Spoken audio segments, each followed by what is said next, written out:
Adishakti films.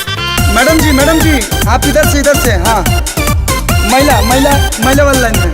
आए पुरुष वाले में जाओ, इधर से आओ, बाएं से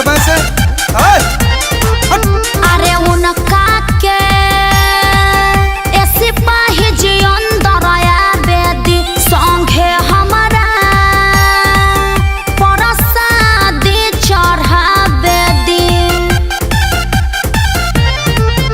अरे उनका के ऐसे पाही जी अंदर आया बेदी संगे हमारा परसादी चढ़ा बेदी। हर बड़े परेशान बाड़े देखी हैरान बाड़े होला बर्दाश्त न कराओ। हम भी उधर आए, पुलिस अंकल आने नहीं दे रहा है। भागो यहाँ से। ढेर बोल बनू तो मारा बीटा वाले कपड़ा उड़ी जाए। अरे ढेर जानी बना तू या पाना के दाऊद हो, महिला के लाइन में पुरुष नटलाउड हो। ढेर जानी बना तू या पाना के दाऊद हो, महिला के लाइन में पुरुष नटलाउड हो। दुर्गा पूजा सेवा समिति आप सबका हार्दिक अभिनंदन करता है और करता रहेगा।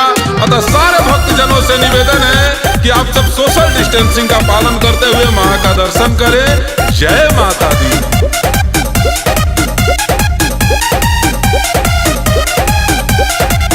भखले बानी भारा उनका संग ही नरियर फोरे के देखी हो देखाड़ बाड़े 5 बजे भोरे से। सिपाही जी रहम करी। कमिटी के नियम कैसे तुरिए मैडम जी, जदियो ने फनी है तो थुरी है साइन के भरदम जी। मुँह लटकैले बाड़े रोआ के गिरैले बाड़े देखी होने मारा तारे राउड। बेबी अब हम फान रहे हैं। बस से नीचे उतरो नहीं तो धसोर देंगे, गिर जाओ। तंग करबा तो छोलवा के रास्ता फेंक देम देहिया पर। ढेर जानी बना तू या पाना के दाऊद हो, महिला के लाइन में ढेर जानी बना तू या पाना के दाऊद हो, महिला के लाइन में पुरुष नटलाउड हो। अब पिचकिया अरे रिटायर करैबा काहे ब्यास।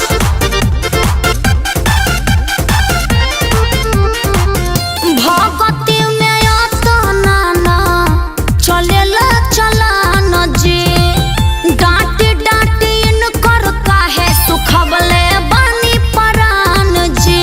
अरे ये आएगा तो सभी लोग आने लगेंगे।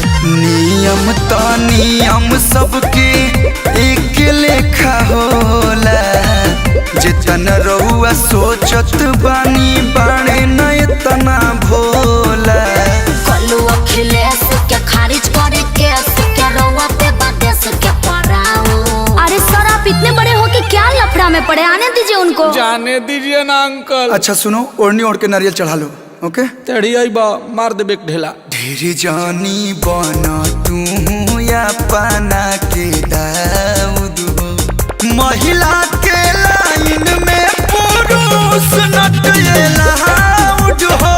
ढेर जानी बना तू अपना के दाऊद हो, महिला के लाइन में पुरुष नटलाउड हो। ओए लाइन से जाओ और दर्शन करो। आगे जान चलो।